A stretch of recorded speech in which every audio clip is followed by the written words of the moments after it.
Well guys, welcome back to Sparesbox HQ, where we seem to be transforming more and more cars into absolute weapons. Now the next one on our hit list is behind me. It's Gus's 2018 Ford Ranger XLT. Now let me give you a couple of quick facts about it. It's basically a brand new car. Gus bought this thing brand new.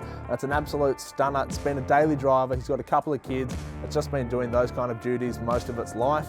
It's the 2.2 litre twin turbo diesel model. Makes about 158 horsepower at the crank, so we're certainly going to have to do something about that.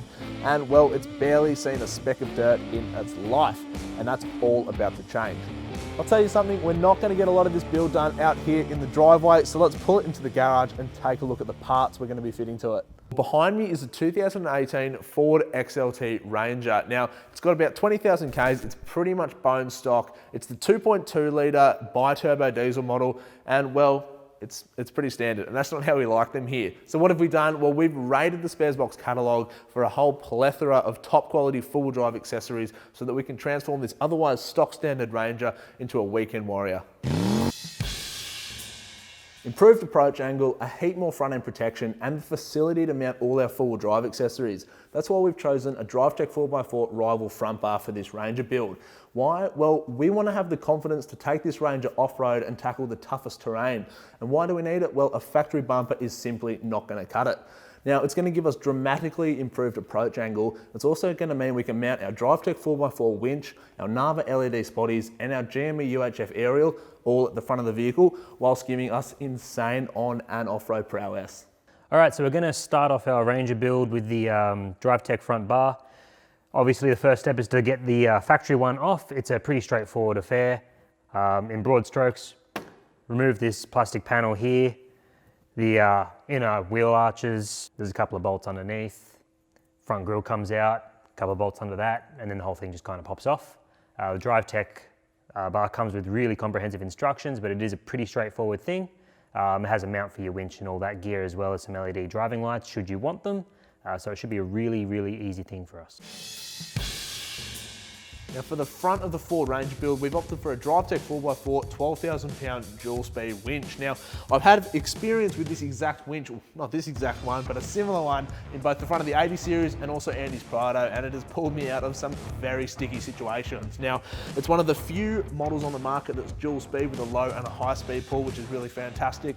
It's got an inbuilt wireless remote as well as a wired remote. It's got a heap of different mounting options for the control box, and it's going to be right at home in the front of the Drivetech 4x4 rival bull bar.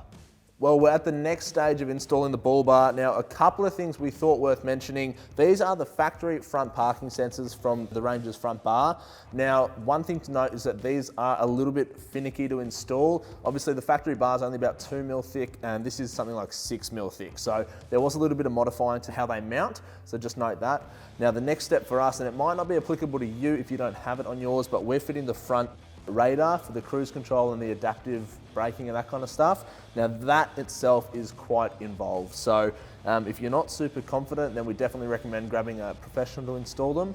And once we've got the radar all mounted up, the next step is going to be drilling our holes to mount all the spotlights and UHF aerials. Once we're done, we'll run the wiring and we'll get this bar on. The Drivetech 4x4 winch is right at home in the front of the bull bar here. Now in here we've got the 12,000 pound model. It's dual speed, really easy to get to the dual speed controller, and also the control box is hidden in here, easily accessible too, which is fantastic. Now I'm not sure if Gus is scared of the dark or just loves lights, but he's got a stack of them that we've got to find the real estate for on the top of the bull bar. Now these things are fantastic. These are an 8.5 inch driving light. These are a 7 inch. They pump out an absolutely stellar amount of light. And it's going to be fantastic on the front of the bull bar. So pull these out of the boxes, set them all up, and start spacing out where they've got to go, because we've actually got to drill the holes before we can fit it all up. So let's get to it. James is under the car finishing up the last few nuts and bolts. But look at it, how fantastic. It fits really nicely. All the gaps are appropriate. The radar's mounted, the number plate's on, the front parking sensors are in. We've mocked up the spotlights, and I mean, it looks pretty tough, I must say, even for a Ford Ranger. We're done with the front bar. It's time to move on to the rear bar. Now, the back of the Ranger is, well, it's not overly tough looking, is it? I mean, it's just a thin alloy bar, a lot of plastic trim. It serves its purpose, but For building the ultimate weekend warrior, it needed a rear bar, and we've gone with the same brand as the front. It's Drivetech 4x4 by Rival. Now it's the same 6mm Russian alloy bar. It's designed for towing. It mounts the LED reverse lights in there too, and it's a heap stronger than the factory bar. So I'm actually really excited to fit this up and see how it looks. Let's hook in. Now that sounds like success over that side. I think that's the last bolt holding this bar on. So with a little bit of persuasion, the sensors are undone, number plate lights undone. Should in theory pull off. It's always good when it goes as planned. We're just taking a closer look now that we've got the factory rear bar off, and it does look like our Rival rear bar replaces the entire tow hitch, mounts up in the same way. They actually give you this piece, which is really cool. It's going to be the tow hitch that sits under the rear bar. Just one thing to note is that if this is anything like the front bar, which it kind of is, the sensors are going to need a little bit of modifying to fit into this rear bar, but nothing James can't handle. Now, this is the final sensor of the, well, the whole vehicle actually, which is quite exciting. One good thing about the Rival bar here is that it's got the facility for them. We've actually installed a few already. This is the last one. So I've started punching this through. It's quite simple. All you need is a punch and a hammer. And then in terms of actually fitting the sensor, you can do it a couple of different things. What we've been told has worked in the past is just popping them in and gluing them, using a bit of Araldite or even Sikaflex if you can be careful with it. What we've done, just for longevity, is we've actually taken a little edge off both sides of that surface, just with a file. You can use a flappy disc if you're super brave. Just basically because you're going from a 2mm bumper to a 6mm bumper, so you just need to make some clearance for it. And once you do that, it all clips through just like a factory one would, and you can push the sensor in from behind.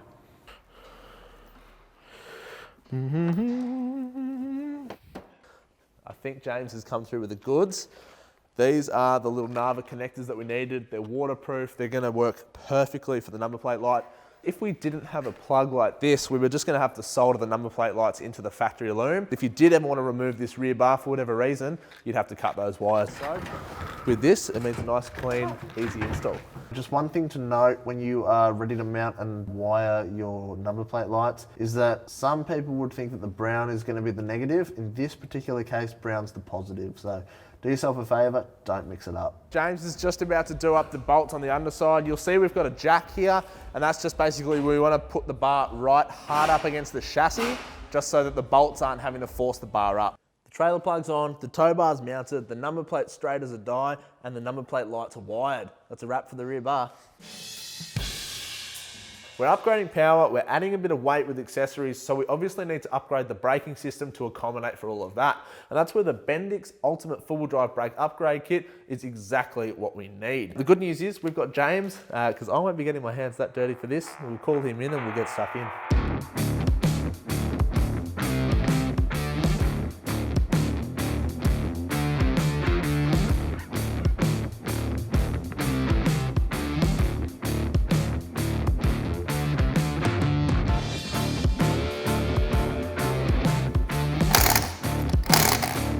All right, that's all hinky pinky. Time for the other three. This is why they don't let me near the tools. Now, I don't know if Gus is scared of the dark or not, but one thing I do know is that we have got just about every light in the Narva range getting bolted to this Ford Ranger. Up the front, pointing over the bonnet, is going to be these two Narva light bars. They pump out a staggering amount of light. And how are we going to mount those nice and neatly? Well, we're actually going to be utilising a Yakima bracket that's going to work in perfect unison with the Yakima roof rack. Then all around all the other edges, we've got 6 of these fantastic Narva work lights. Again, we're going to be utilising some Yakima brackets to mount those nice and neatly and easily too. And well, without further ado, let's hook in. Well, we've got James measuring up, and he's going to be working on mounting these front spotties. It's going to be a real challenge to get them nice and centre. So we've put the smart fella on that job. One downside is though that due to a slight measurement on the vehicle owner's point of view, or on their part, the 2 light bars aren't going to fit. So we're going to put one of these up on the roof, and we'll put the 6 work lights on, and should be plenty of light for this fella.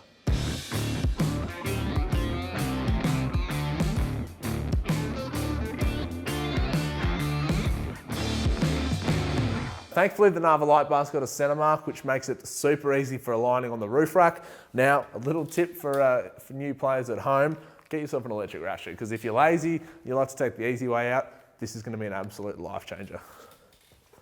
How good's that? So, nice and tight brackets that is, and then Narva use security bolts on all their lights, which is a nice little touch, because in this day and age, you can't trust anybody really. So now we're actually utilising the Yakima light bar brackets. Now, not because we're mounting light bars, but just because they work really well with the Yakima rack. They've actually they serve a couple of purposes. They fit together like that. You can orient them in a couple of different ways, up, down, left, right, up the back, the front, whatever you want to do. But in our particular case, I'll show you, here's one we've assembled already. So you can see the rack's going to mount there, it drops down, our work light sits on top like that. And this is basically how it's going to look once it's all tightened up. It's a really neat factory looking way to mount your camp lights. Wally.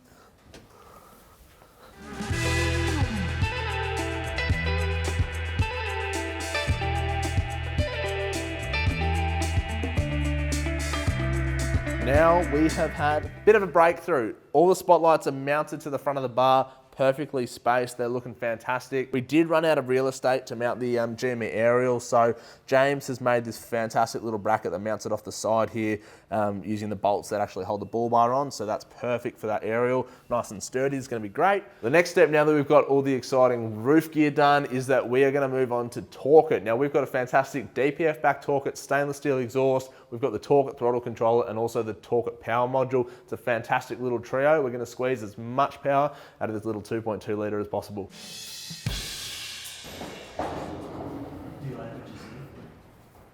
We've pulled off most of the factory Ford exhaust. It's pretty ugly, it's pretty restrictive. It does have a DPF in it, so we're only doing a DPF back system, and what we've got for that is this fantastic Torqit system. It's 3-inch stainless steel mandrel bent. It's super nice and should just bolt straight on. Now, I think James should just about be finished pulling the old exhaust off. And well, I mean, you can see just from that, we're going to be gaining a fair bit of flow through this 3-inch system versus that. I mean, that looks about 2 inches, if that. And I tell you what, I know 2 inches when I say it. So far, it's looking pretty promising to go straight on without any modification. So that's going to be really exciting. And without further ado, let's give the system to James and get hooked in.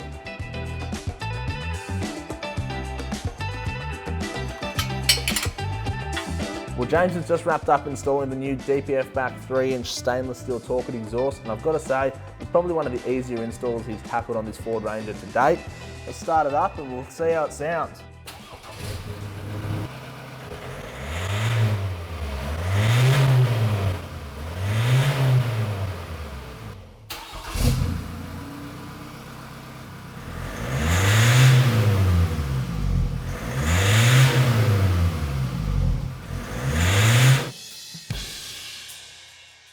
Well, we're here at Prestige Tire and Auto. Now, these boys have helped us out with rims for the 80, rims for the 200 series, and now rims for the Ford Ranger build. Now, the owner of the Ford has gone with some really nice fuel rims, and he's wrapped those in some Falken all-terrain tires. These are in around a plus 35 offset. They should absolutely set this rig off beautifully. So let's get these loaded up. How good is this? We are back at HQ with the new wheels and tyres for the Ranger. Obviously, we do still have to do suspension bash plates and a couple of other bolt checks, but these should look absolutely wicked. Suspension is one of the basic elements of any four-wheel drive build. Now, when you look at a standard car like this Ford Ranger, you see a couple of things. A, you notice how small the factory tyres are, and B, you notice how low slung the vehicle is. Now, both of those things combined mean are not very practical and not very capable four-wheel drive. Now, we've got an amazing array of suspension from the team at Fulcrum and Superpro. We've got some raw 4x4 shocks, some fantastic 2-inch lifted springs. It's got a heavy-duty leaf pack for the rear. We've got bushes galore, upper control arms, all sorts of business going into this thing. It's going to give us around a 2-inch lift. We're going to be able to fit our tyres on. We're going to gain a heap of ground clearance and much better drivability. Let's get stuck in. Have you ever driven your Ford Ranger into the Woolies car park and felt it was a little bit incapable of getting over those speed bumps? Well, we're going to fix that today. Today is suspension day, so we're going to put all the suspension goodies in that we've gotten off Fulcrum and Superpro. We're going to start with our raw shock absorbers and our king springs. Obviously, it's to the effect of removing the old one, bolting the new one in. It comes as a assembled strut, which makes it real easy. We've also got an adjustable upper control arm which we're going to put in. Because this is a lift kit, probably the biggest pointer I think with this is the lower control arm bushes are bonded bushes. You won't be able to swing the arm down far enough unless you back off those inner nuts. So just back them, you don't have to take them out, just back them off a little bit so that you can swing the arm down properly and get that shock body, which is a lot longer, in the hole easily.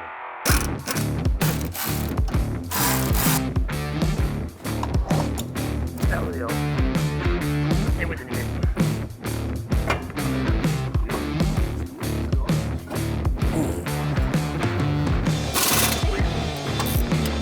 Alright, so I've just pulled out our factory upper control arm, and I've got here our Superpro replacement to go in. This is their heavy duty one that comes with their bushes pre-installed, ready to go. It features camber and caster adjustments, obviously a lot beefier than the factory arm, and is an absolute must if you're doing a lift kit on an IFS vehicle like this Ranger.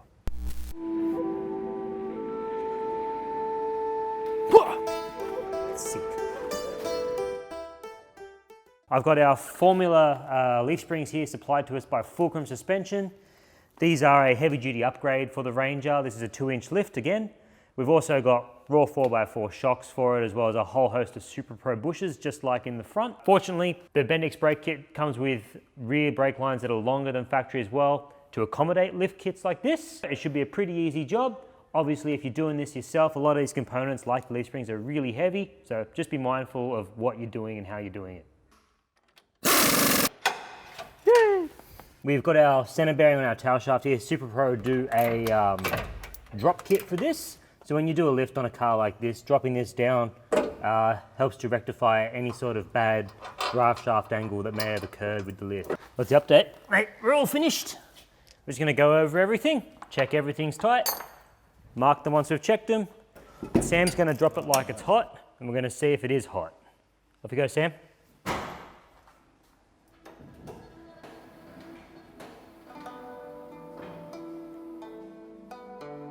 And doesn't that look a damn sight better than it did?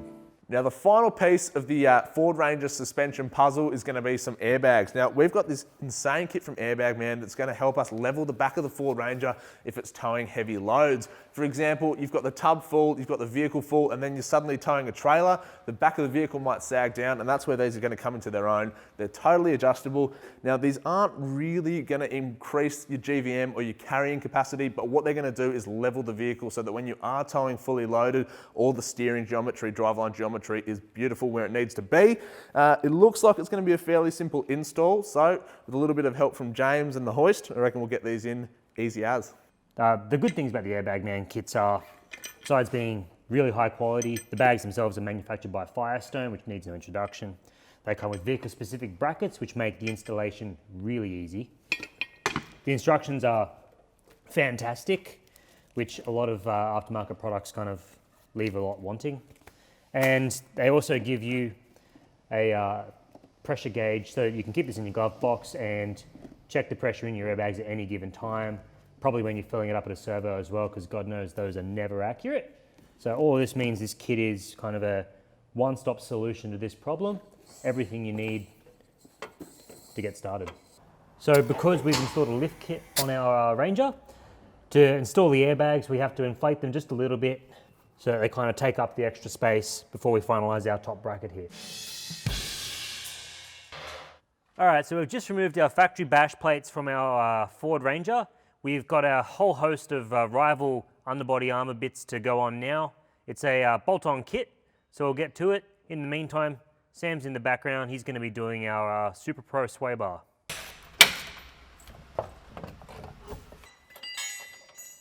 Slightly disastrous noises from the back of the Ranger. This is why we don't have the car 3 meters off the ground. It's okay, baby. You know what I'm doing. Well, the final step in the Torqit full power package is their power module, which is basically like an ECU engine chip. Now, with this full system, you can expect to see gains of around 19 kilowatts and 45 newton meters of torque, which is pretty good out of this little 2.2 litre motor. Now, this little unit here installs under the bonnet in the engine bay, and it's super simple to install, which is fantastic. It's got Bluetooth functionality to the Torqit app. It's just going to adjust your air-fuel ratios, effectively squeezing more power out of your vehicle whilst using less fuel. So it really is a no-brainer. And this should just about be the last step for us to finishing this Ford Ranger. Well guys, today's an easy one. We're testing stock versus not. We're testing standard versus modified. We're testing our Sparesbox PXIII Ford Ranger. We're here at Sydney Motorsport Park at the Driving Solutions 4x4 test track. The Ford Ranger had an alignment. Our auto electrician's coming to wide it, and I got a haircut. And now, guess what? It's time to get these cars muddy. Let's go see what our Ford Ranger can do. Right, so we're in 4 low here. I don't need to touch the brakes, you reckon? You don't have to touch the brakes. Even on that board, I'm going to pop you into neutral. Okay. So now it's in neutral. Okay. And so now if you press the negative down here, just keep pressing it. And see how that adds more brake pressure. This is quite, okay. So I wouldn't even mind even sticking your head out just to see where we're going, because I can't see anything. Okay. Okay, yeah. And then basically... We're looking good. This is, you said we were going to drive some steep, and I'll tell you what, you've stayed true to your word, so I'm still on the brakes, should I be? Well, yeah, well, no, why should you be? Like in a Ranger, the car will do it? The car will do it. The foot's off the brake. And then even you've got the Falkens on this, so it's actually digging in even more. And what we're going to do is head round to the right here, because I've always heard 2 rights do make a right. I've heard something similar. Okay. It's nice that this is IFS, because it means you can steer. Yeah. I'm used to an old truck that steers like a bus. Well, see, your guns will fade in no time driving things like this. It's all quite soft now. This is nice though. Leather seats. So what we're going to do is then take another ride here, and we're going to go over some low grip because there's a lot of tyres buried here. Yes. So it just gives it that little bit of slip. I see this. I can feel the brake pedals doing all sorts of exciting things under my foot. I'm just going to see what it does, hey? Yep. It is still a bit dewy on the ground, so the tyres are a little bit slippery, so you can feel it there. Yeah, okay. So just using a little bit of mumbo, and then just driving up.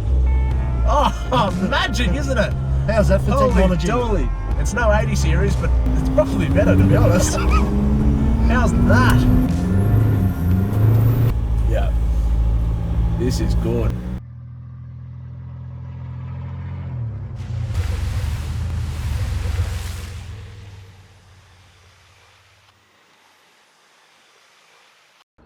Now, to surprise the owner, we've given him a Drivetech 4x4 tyre pressure monitoring system, as well as a heap of recovery gear. Well, what a day it's been. This little Ford Ranger has done remarkably well. James, mate, thank you very much for showing us around and letting us use your facility. I've got something for you. Don't go too far. James, mate, well done. This marks the end of the Ford Ranger project. Now, here's a little celebratory beer for you. Celebratory beer for you. 1 second. I've already got one on the go. How good's that? If you guys have loved what you've seen, make sure you like, subscribe to all our social media platforms. And if you do want to find out about more of the products we've used on the Ford Ranger behind me, then there's one place to go, and that's sparesbox.com.au, of course.